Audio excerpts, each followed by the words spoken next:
warm welcome to Nirmal Bang, ladies and gentlemen. I'm Hiral Dadia. We have with us Dr. Marc Faber, editor and publisher of the Gloom, Boom and Doom Report. Welcome to the show, Marc, and always a pleasure to speak to you. And happy Diwali and a prosperous New Year from all of us as well. Well, to you and your viewers the same. And I'm very happy to be invited by you and to share some of my views with your viewers. Thank you so much, Marc. Marc, let's actually start with what's happening around. The kind of up move that we've seen since the time COVID started, no one really imagined that this could be the kind of upside that we could see, especially in terms of where equities were concerned. Now, slowly, steadily, we are seeing some bit of correction bouts that have started to creep in. Do you think there is a possibility of a bubble building in equities? Or do you think this is something which is sustainable? We have the biggest bubble in equities we've ever had, much bigger than in year 2000 or in 1929. And it's globally. And it's not only in equities, but also in real estate.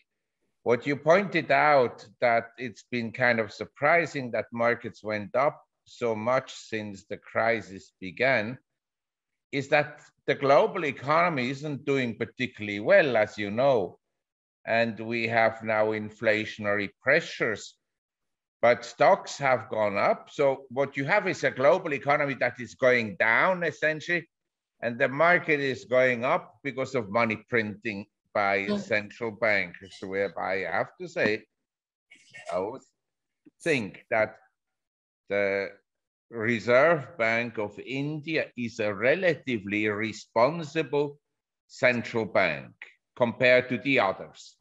Equally, the Reserve Bank of Russia and so forth. So in some emerging economies, in some developing countries, you have relatively responsible monetary authorities that are apolitical, whereas in the US, the Fed has become kind of a financial arm of the Treasury. They just buy bonds that the Treasury is issuing. The same happens in Europe at the ECB. So we have this diverging performance between asset prices that go up and the economy that goes down, and certainly the economy of, let's say, the less prosperous people in the world, because their businesses have been taken away, their businesses have been shut down, their shops have been shut down, and so forth. And the big companies are doing very well. So the wealth inequality is increasing. And as is always the case in the world, the poor people suffer the most. Correct. It's a sad thing, actually. I am in favor of the capitalistic system, but I'm not in favor, as all the other capitalists are, of money printing by a everything controlling central bank. By the way, if you read the Communist Manifesto of 1848, this is one of the objectives of the communists, to introduce a central bank that has all the authority about credit. It's not an invention by the capitalists, the central banks. It's a socialist communist invention. Absolutely. So Marc, in the current environment, now you've been hearing of US starting to taper. They're planning to pull out liquidity as well. How do you think that would impact markets on a whole? This is the question on everybody's mind. I think the Fed and the ECB are unlikely to tighten much. They may talk about it and so forth, but Lagarde just today said that they won't increase rates next year. But the market has begun to tighten. Short-term rates have been moving up, and we have different measures of liquidity, and globally liquidity has been tightening somewhat. I'm not saying across the board a lot, but somewhat. with the result that some markets have still been strong, but others have been actually quite weak. If you look at the gold market, it's surprising that it's a market, an asset that has gone down in 2021. Mm-hmm. And many other commodities, they went up strongly, like lumber, and then they collapsed by almost 50% or even more than 50%. So it's not universal. I think if you look at the US market today, you will find that the indices are moving up because of maybe 10 stocks. Correct. Tesla has been driving the NASDAQ higher, Tesla has been driving the S&P higher, and it has been driving up some funds that own it. But in general, many stocks are languishing and many markets, the Asian emerging markets haven't performed particularly well and are still below the highs in 2019, like Latin America as well and so forth. So it's been, and you can also see it in India. Some stocks are actually quite cheap because they haven't moved up.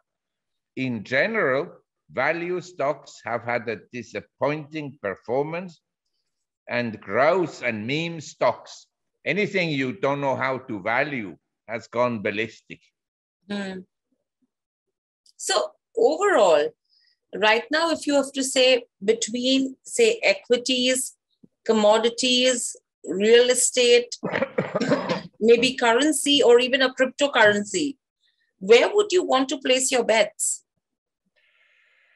Well, it depends what your objective is. If you want to gamble, you know, you go to a casino and you gamble, and you go to meme stocks and you can gamble.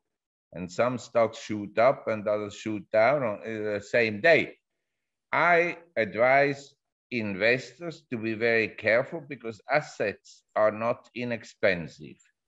If I were an Indian living in India or an Indian living overseas, and I could buy a real estate, I would buy some real estate in India still. In the city centers, it's very expensive. In some areas, it's very expensive, but in other areas, it's not that expensive. We have the same in Europe. In Munich, in London, best location, the price is sky high. Same for Paris. You go 2 hours away into the countryside, a small village, unknown, prices are very low. And today with the internet, we can live anywhere. We don't need to go to an office every day. I can't because I don't have a vaccine. So it's very simple. So if you have to look at, say, India and China, a lot of people are saying that there is a possibility on the back of valuations. China looks more attractive to FIs versus India. What would your sense be? Do you think that's the scenario, or it's vice versa? I would look at the Chinese stocks that have been banned by the US, you know, where they have imposed sanctions. There are lots of companies, they are sanctioned because they're linked to the government. Mm. In the US, the whole aerospace industry is linked to the US government. The Defense Department finances the defense industry, ditto for many technology companies and so forth. So it's ridiculous to impose sanctions on some companies, but the sanctioned companies, whether it's the oil company CNOOC, China National Oil Company, or China Mobile. China Mobile is a good example. It's a high-tech company, very well run, and they will dominate 5G, and it is selling at a reasonable price and has a dividend yield of 6%. Wow. Dividend yield, you understand? So that shows me the US government, if they sanction your company, it's like Michelin that gives a restaurant a 3-star, believe me. The State Department in the US is evil, corrupt, incompetent. They have proven this repeatedly. Mm-hmm. Right. So, excuse me, if you have to look at India, any particular sectors that you have in mind which could be attractive, taking how COVID has panned out? Because what's happened is there have been sectors which have seen a bull run on the back of the economy opening. That's one. Whereas there are sectors which are seeing a structural shift due to which there is a possibility of seeing a bull run there as well. So if you have to compartmentalize, the markets into these two broad brackets, where would your bets be?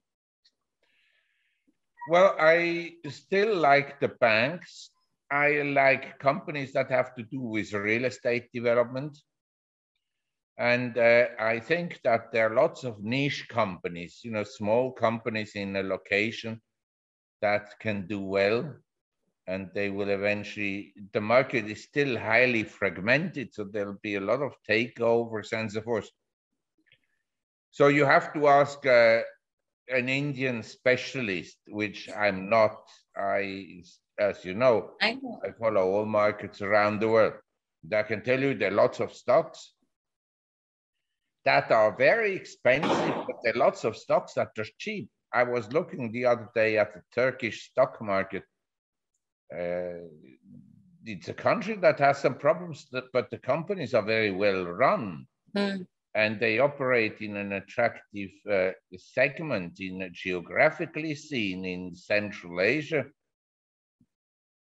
And they have some very good management. And say Turkcell is a telecommunication company. It's at the lowest level in like 20 years. Yields over 7% dividend.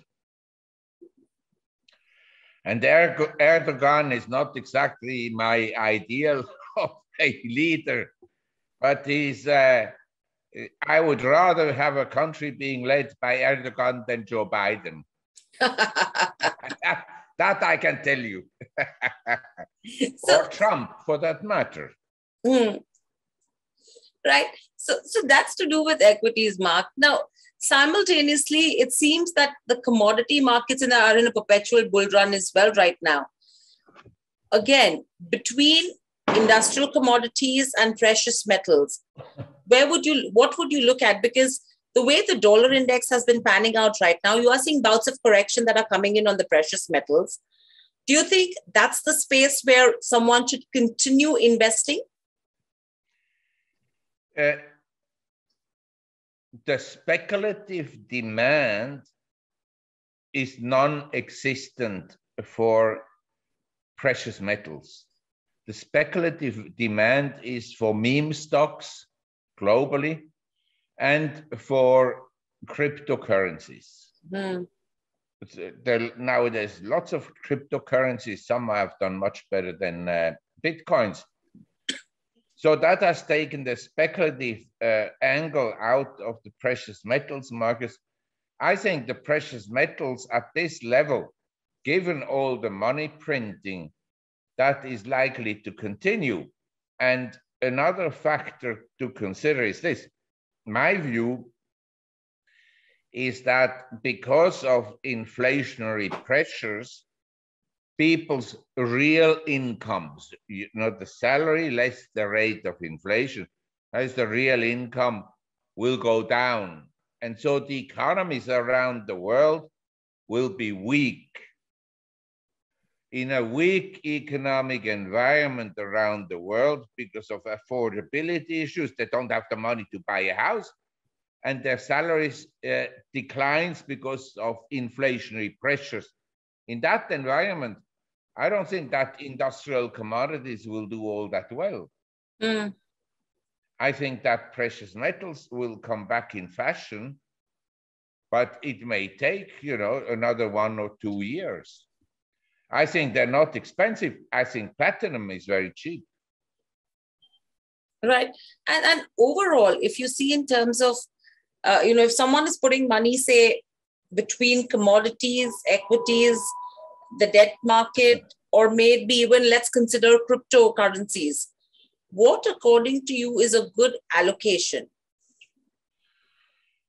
Well, I don't, my typical allocation is 25% in equities, 25% in bonds and cash, and 25% in precious metals and 25% in real estate. But I haven't bought any bonds recently, in other words, for the last 9 months, because the bond yield is so unattractive in Europe. You have in some countries negative interest rates. And in other countries, you have less than 1%, or you understand? Given the fact that officially, this is the official statistics do not reflect the reality. But the official statistics in Europe say that inflation is 4.3% or 4.4%. In the US, around 5%. The bond yield in America is 1.6%, the 10 years. And in Europe, it is, around zero. It doesn't make any sense. The last time we had this kind of inflation in Europe, the European bonds were yielding 6% in the 1990s. They're printing money. They're depreciating the value of cash. I have accounts in Europe, and I have some euro deposits because I buy shares, I sell shares, and from time to time I have cash deposits. They give me a negative interest rate. They take money away from me every month. Correct. That's unbelievable. That's why I say I rather have gold. So very lastly, Marc, would you invest? Dividend stocks, that I have to say. Correct. I'm a dividend stock investor. I can find you lots of companies, maybe 50, 100 in Asia, that will pay you a dividend of more than 5-6%. Cash dividend. So Marc, tell me, would you be an investor in growth or would you be an investor in value? I would buy at the present time value because it is so much cheaper than growth. And I've just written a report because I am one of the few museum pieces that actually experienced the late 1960s and 1970s in the US market. Most of my colleagues, they've been dying. Now, the thing is, at the time, the growth stock cult was in full swing. And we didn't have meme stocks, we had concept stocks. In the 73, 74 bear market, the concept stocks dropped 99% as a group. And the growth stocks dropped 70% as a group. And the market dropped 45%. The value stocks also went down. The only stocks that went up were oil stocks, and the shining stars were gold shares.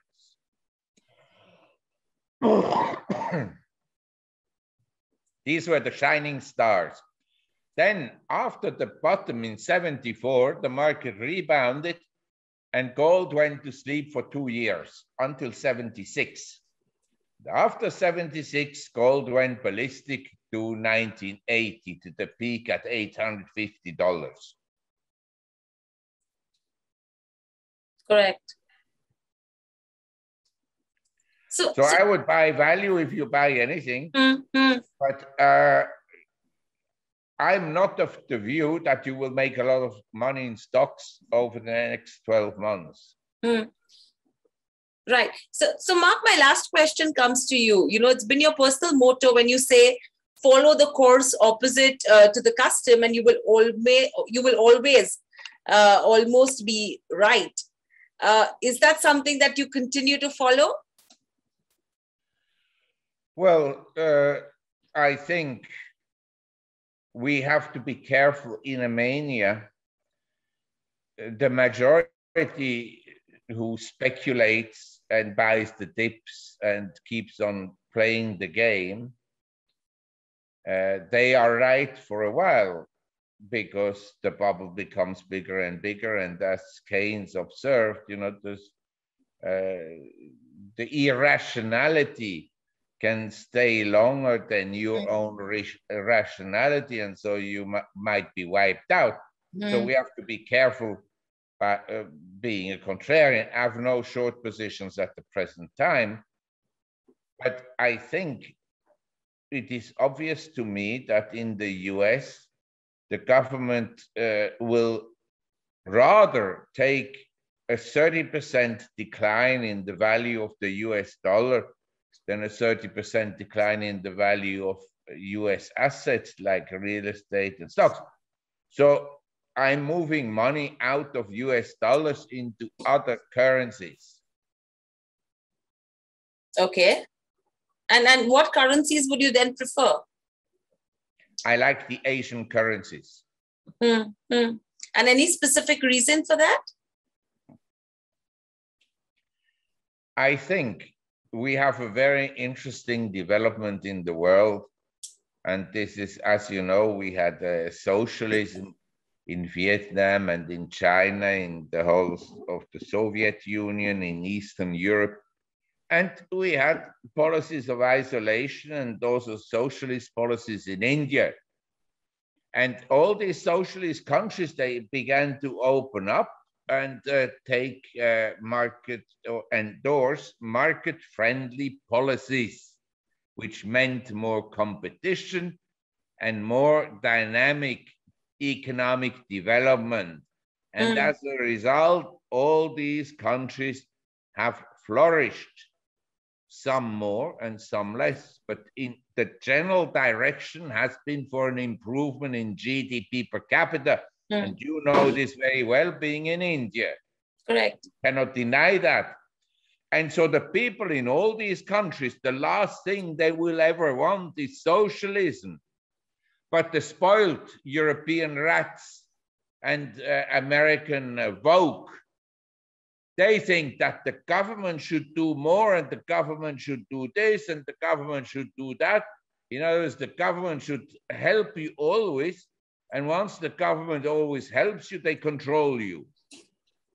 And it's interesting that the Eastern European countries that are members of the EU have policies that are completely against the EU. Correct. Because they've lived through socialism, whereas the wokes who've never had the tragedy. I've seen socialism in the 60s. I've been to socialist countries. I know the disaster in both terms of your personal freedom and in terms of economic potential. But the young people don't see it that way. They dream about climate change issues and so forth, when they should dream about cleaning the street in front of the house. Absolutely, I think. And very well pointed out that it's the emerging markets, the Asian economies, which are now really seeing that growth that's coming in. Thank you, Marc, so much for joining us on the show. It's always a pleasure to get insights from you. I mean, we wait to hear you as well, because the understanding that everyone gets is so deep with these conversations with you. So thank you so much, and hoping to speak to you soon again, and stay safe. Well, thank you very much. I'm not sure it's always a pleasure to talk to me, but it's always a pleasure. Tell the people the truth. We want to be free societies. The people that work hard should be rewarded, and the people that don't work should earn less. And that's as simple as that. And I think that since India has implemented these policies, which some politicians initially dismissed as unfair and unjust, but it's proven to be much better than when politicians divide the cake, especially since most politicians are corrupt. Right, absolutely. But let's see where we go from here. Thank you, Marc. Stay safe and speak to you soon again.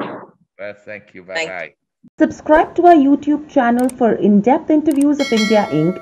and press the bell icon so that you do not miss our updates.